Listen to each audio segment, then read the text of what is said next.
پارتی دیموکراتی کوردستان بەنیازە زۆرینەی ناو پەرلەمان و لیژنەکان لە ژێر هەژمونی دابن و یەکێتی نیشتیمانیش بە بایکۆتی پەرلەمان و کۆبوونەوەکانی درێژە بە گەمە سیاسیەکەی دەدات. بەشێک لە چاودێرانیش ناکۆکیەکانی ئەو دوولایەنە بە ناکۆکی قوڵ و ستراتیژی ناو دەبن. یەکێتی نیشتیمانی گەرچی دوو ئەندامی لیژنەی یاسایی بەردەکەوێت، بەڵام هێشتا لە بایکۆتی پەرلەمان بەردەوامە و نایەوێت لە کۆبوونەوەی پێکێنانی لیژنەی یاساییدا بەشدار بێت. بەوەش گۆڕەپانەکە بۆ پارتی چۆڵ دەبێت کە بەنیازە ئەندامی 11یەمی لیژنەی یاسایی لە نێوانی یەکگرتووی ئیسلامی و تورکمانەکان بۆ یەکگرتووی ئیسلامی نەبێت. وەک یەکگرتووی ئیسلامی کوردستان وەک هێزی شەشەم مافی خۆمانە کە ئەندامێکمان لە لیژنەی یاساییدا هەبێت، بەڵام بەداخەوە تاوەکو ئێستا ئەوەی بە سەرۆکی فراکسیۆنی ئێمە ڕاگەیەندراوە کە ئەو ئێمە ئەنداممان نابێت لە لیژنەی یاساییدا.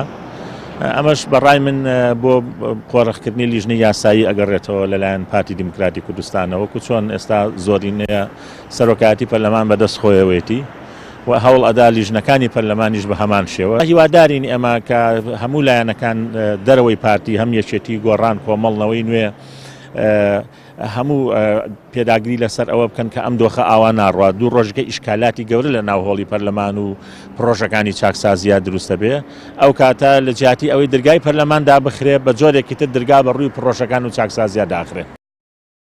هەرچەندە پۆستی پارێزگاری کەرکووک بووە تا خاڵی دیاری ناکۆکیەکانی یەکێتی و پارتی، بەڵام قسەی یەکەم و کۆتایی یەکێتی نیشتیمانی بۆ پارتی لە دوای هەڵبژارنەکەی 30 ئەیلولەوە شەریکایەتی ڕاستەقینەیە لە حکوومەت و بڕیاری سیاسیدا کە بەشێک لە چاودێرانی سیاسیش خواستەکانی یەکێتی بەدەسەڵاتە 50 جاران لە نەوت و بودجە و بڕیاری سیاسی بەرامبەر پارتی لە یەک دەدەنەوە. سامانی کوردستان و سیاست لە کوردستانە یعنی بەسەر ئەم دوو زۆنا دابەش کراوە.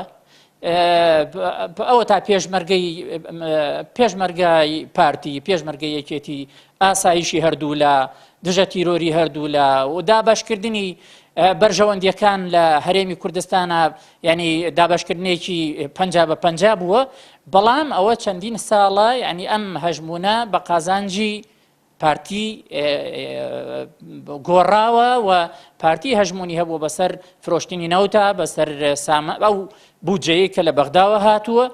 ئێستا یەکێتی نیشتیمانی کوردستان ئەوەی کە ئەوترێ و ئەوەی کە حەقیقەتە ئەوەیە کە داوای گەڕانەوەی ئەم باڵانسە ئەکا بۆ دابشکردنی هێز لە هەرێمی کوردستانە. پارتی کۆنتترۆلی پەرلەمان بگرێتە دەست، بەڵام پێم وانە بەبێ یەکێتی نیشتیمانی و بەبێ بەشداری یەکێتی نیشتیمانی کوردستان سەرکەوتوو بێ لەوەی کە بتوانێت هەموو شتێک کۆنتترۆل بکە لە پەرلەمانی کوردستان.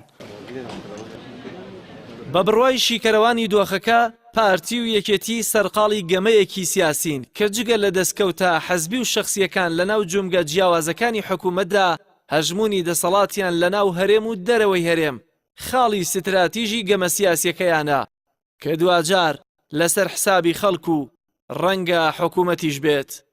جەلال محەممەد، کەناڵی ئاسمانی پەیام، سلێمانی.